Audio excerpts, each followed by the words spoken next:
My name is John Bellamy, and I'm here to present my diversity initiative about Google Inc. Um, Google is a household name. It's the #1 internet search provider, and people of all backgrounds use Google. Um, so it makes one wonder if lots of people are using Google, maybe Google has a diverse workforce. And this is a question that we will explore in this presentation. Um, so Google, as I mentioned, is a household name, and it's also a verb. It's not very many companies that are lucky enough to have their name or their product turn into a verb. Google is actually someone who is verbed. We Google stuff. We go Google it. So Google is an integral part of everyone's life. Google was founded by Larry Page and Sergey Brin. They met at Stanford University, and in 1996 they created a small search engine called Backrub. And fortunately or unfortunately, the internet search engine started to use too much bandwidth. So in 1997 they registered their own domain, and they named it Google, which is named after the mathematical term Google, which is 1 with 100 zeros behind it.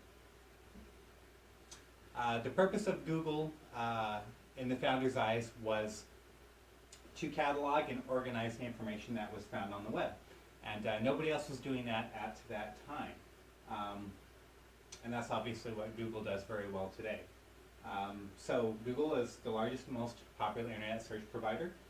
They're an innovator in most technology concerns, such as Google Glass, the Google self-driving car. They're the maker of the Android smartphone platform, which is used in the majority of smartphones. They map the Earth with Google Maps, and they use satellite imagery, so you can actually zoom in on a location, even as far as away as India or China, and much, much more.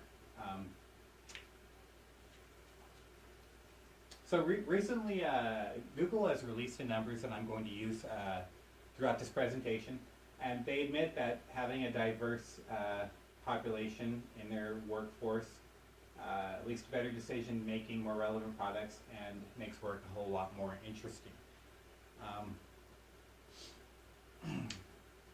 It's not all bad at Google. They are very forthright about where they stand today, and they have laudably made the numbers we're using available to the public, and they're not good numbers. They're not numbers that somebody even in the tech industry would be proud of.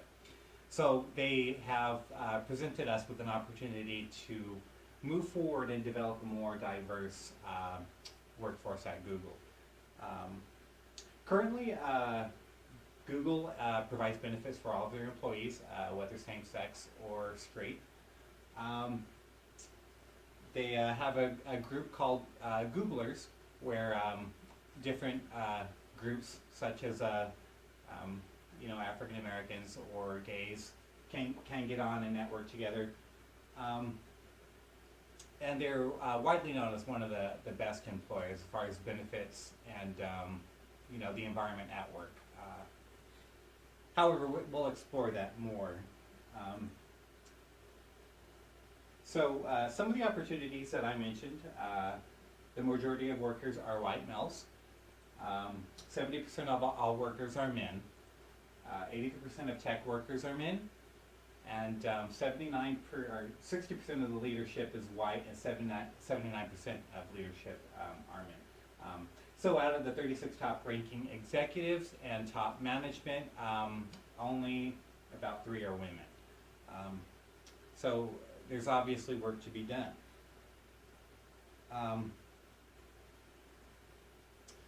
However, Google has training currently about subconscious and conscious biases that might exist, and they've trained on that. However, as we will explore, there may be more to the lack of women at Google than meets the eye. Recently, Well, and here, Google has mentioned that they're not where they want to be, and it's hard to address problems if you're not straightforward with them. So in an effort to improve, they've come forth with these numbers. So Eric Schmidt, the former CEO recently stated this in a magazine, said that working in a corporation is voluntary, and we expect people to buy into the vision. And the model female employee will go quiet for a few hours while taking care of the family, and then emerge at 11 o'clock at night, working hard to make sure that her work responsibilities are taken care of. So that doesn't sound like an ideal work environment for anybody. What he's saying is he expects perhaps a woman to care about Google more than she does her own family.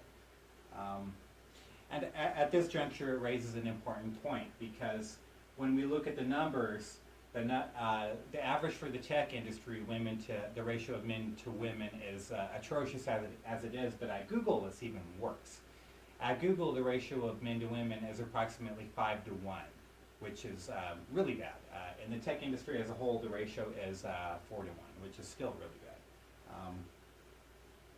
So it's my contention here that it's not just an unconscious bias that's going on at Google, but perhaps there's an environment at Google in some of these positions that may not attract women or the diverse population. So we'll explore that more coming up into the approach and into the initiative itself. Some of the cognitive lenses we'll be working with is, the first step here. Google has mentioned already that they're not where they want to be, and they recognize there's a problem. That's a great first step. So we're going to build upon that momentum and use Google's own admonition that they're not where they want to be, and they want to improve as a first step. Second, Google is obviously not hiring a diverse population, and it shows in the numbers. Again, the ratio to men to women is 5 to 1, whereas elsewhere in the industry it's 4 to 1. So because Google is not hiring the diverse population it needs, not only to be healthy but successful, it's not making the hiring decisions to get those people in there. So Google needs to consciously make an effort to hire a more diverse population, and that's another cognitive lens Google needs to be using. Number 3 is looking at the environment and assessing whether it's an environment that women or other diverse populations may want to work in. Part of developing a diversity initiative, which we'll cover later, is assessing your environment and making your environment one where you're attracting a diverse workforce. And again, the ratio of males to females at Google is 5 to 1. Google needs to look at the environment, look at their hiring practices, and find out why. So before I present the initiative, we already discussed how the work environment at Google may be turning women and other diverse populations away. I also want to look at a study that was done. And the next slide kind of starkly and surprisingly sums it up. Women are a minority in STEM fields because hiring managers won't hire them. And this is obviously true at Google. So 4 leading business schools, including Columbia University, performed a study where they had a group of real-life working STEM, HR, and hiring managers for STEM positions. And these hiring managers were both male and female. What they found out was men were hired at a rate 2 to 1 to women. So for every 1 woman hired, 2 men were hired. And the surprising thing was that this was true even if the female had superior qualifications. So this is important because if you're going to hire men over women, even if the women are more qualified, how are you going to develop a diverse workforce? How are you going to bring in the innovators, which we'll speak of later? And the simple answer is you can't.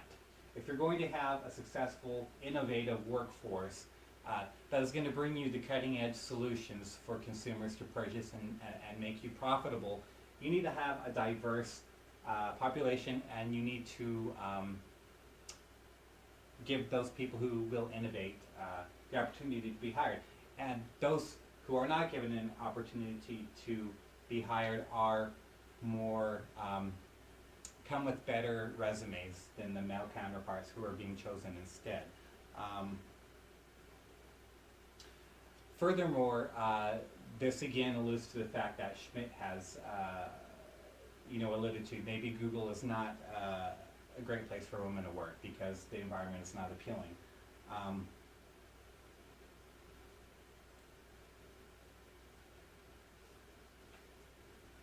So these facts lead to something I posit now, and the reason why Google, something I've already mentioned, the reason why Google has not attracted a diverse population is because your environment is not attractive to a diverse population, and the hiring managers are not making the correct hiring decisions and are choosing less qualified people to fill the position that women and other diverse groups could fill. So the approach we'll be taking is reiterating the fact that there's no gap in performance between men and women. There has never been and there never will be a study showing that a non-white person will outperform a white person or a male will outperform a female. Approach number 2 is something we'll be building upon. A diverse organization is a successful one. Diverse organizations keep employees motivated. They keep employees feeling connected. And an organization that's diverse is open-minded. And an open-minded organization gives employees room to grow, room to innovate. And that means a diverse organization also gets the best candidates. So steps to a diverse workforce. These are all things we're going to be building upon when I present the initiative here in a few slides. But the University of California and the Society for Human Resource Managers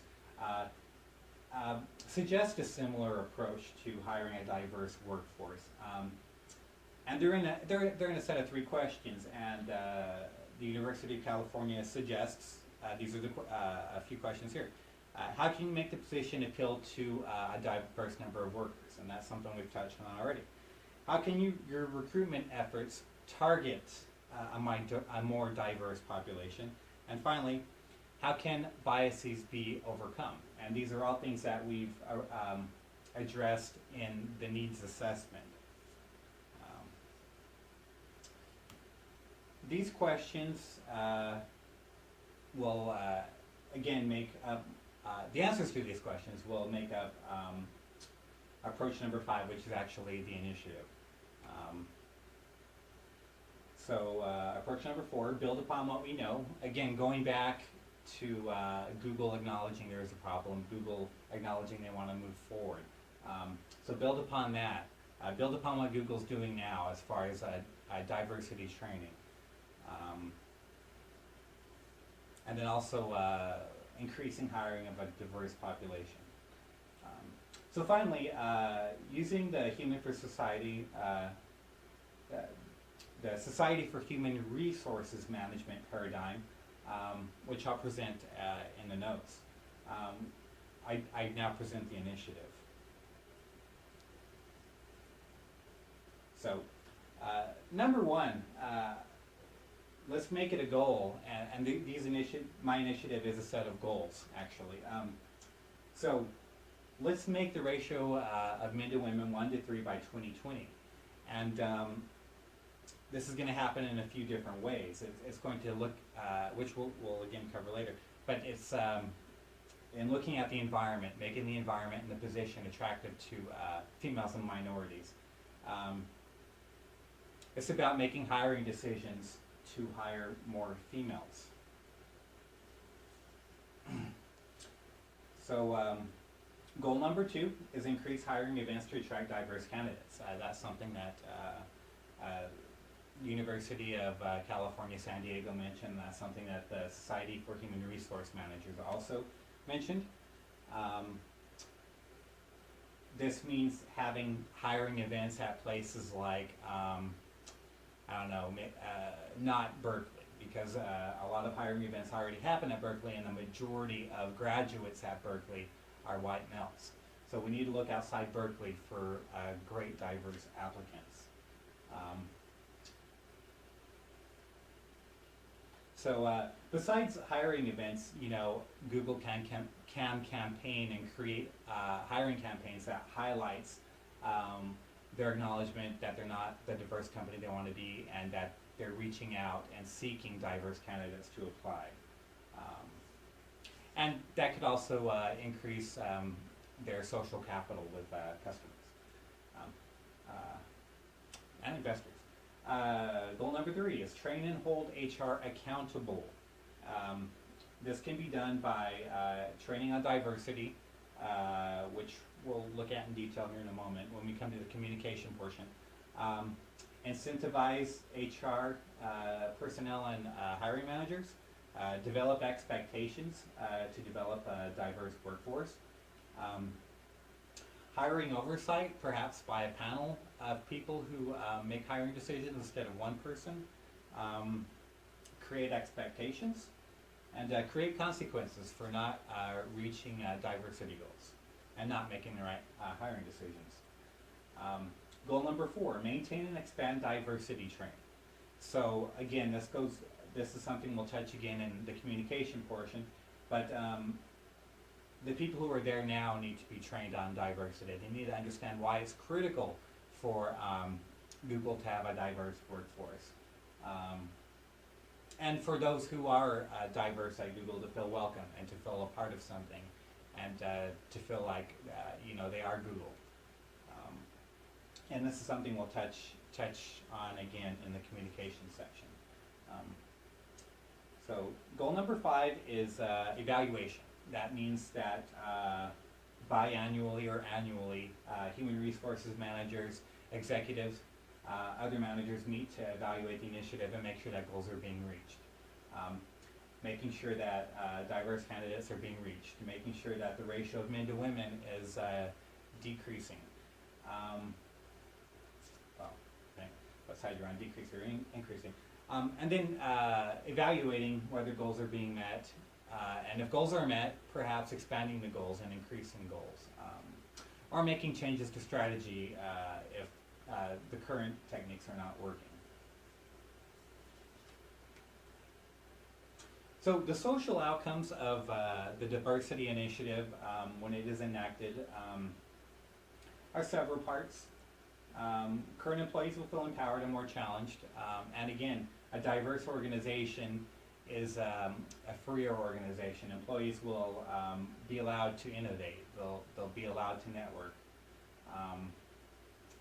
They'll be allowed to be challenged because they'll be given, as the type of worker, the quality of worker improves, the quality of work will be improved, and work will become more challenging. And then also diverse employees who are there already will feel that they are part of a larger community and maybe not so alone.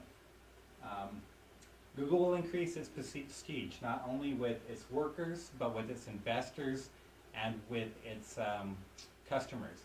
When Google says we have a goal to increase diversity and they reach it, that builds social capital, not only with their customers, but with their investors.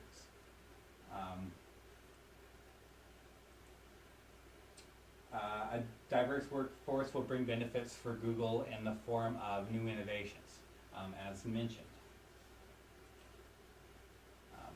So the communication strategy is kind of two-pronged. It's designed to address the initiative itself and train on the importance of the initiative. And it's also, as well as the techniques of the initiative, it's also designed to take care of some of the challenges that may come up.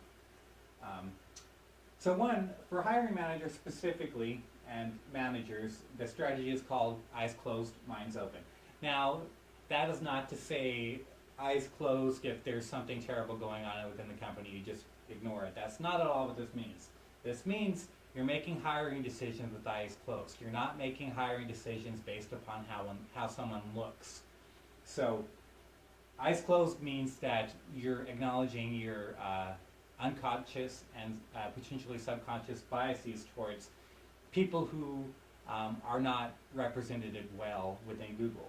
This means acknowledging that you don't hire women usually because you have a bias towards men. You feel like white men are better. Perhaps I'm slippery slope there, but yeah. So eyes closed means making hiring decisions as if you didn't see the person at all. You only saw their qualifications, and they were sexless, raceless, cultureless. They were just you were looking at their skills alone. That's what eyes closed means. Minds open means acknowledging there are differences between us, and that one person's set of views is no more important than your set of views.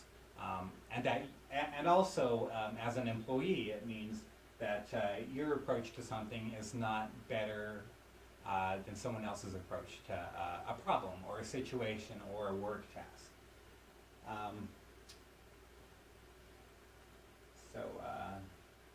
This kind of goes to one of the potential problems we'll discuss later, but we need to train that this is not affirmative action. What we're proposing is not affirmative action, and it's clear to see that when we look at the study I presented earlier. The fact that both male and female hiring managers choose to hire a male over a woman 2-to-1, even when the woman is more qualified. So again, this is not affirmative action. This is ignoring your biases. This is improving your work environment to attract a more diverse population and hiring the most qualified candidate who is not always going to be the white male. So this is definitely not about affirmative action.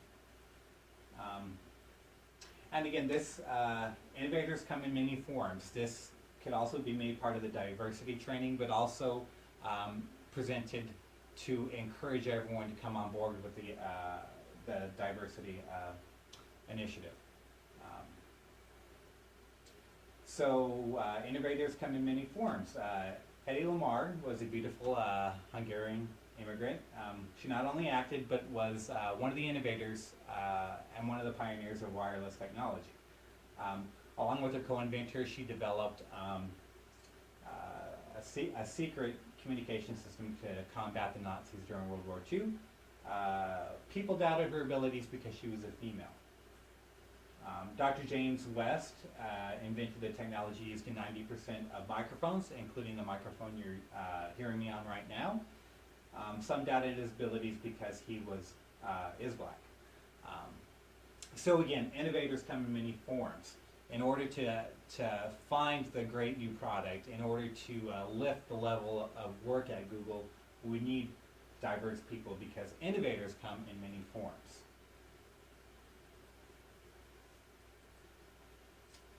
So benefits and challenges, many of the benefits and challenges I've already highlighted, but to kind of go over them again. Innovations that could be very profitable for Google could be Google's if a diverse workforce is developed. Again, innovators come in many forms. Customers will choose Google because Google's diversity program has demonstrated social consciousness. Again, social capital, setting a goal, acknowledging a problem, setting a goal, and overcoming that problem and reaching goals builds trust in the public. It builds social capital. So again, you know, this kind of goes back to the affirmative action thing. Some of the people in the majority at Google may feel like this is some sort of affirmative action program, or that they're being targeted, or something's wrong with them. And again, the training we've already mentioned, the diversity training, the training on the need of a diverse workforce is something that's going to take care of that problem.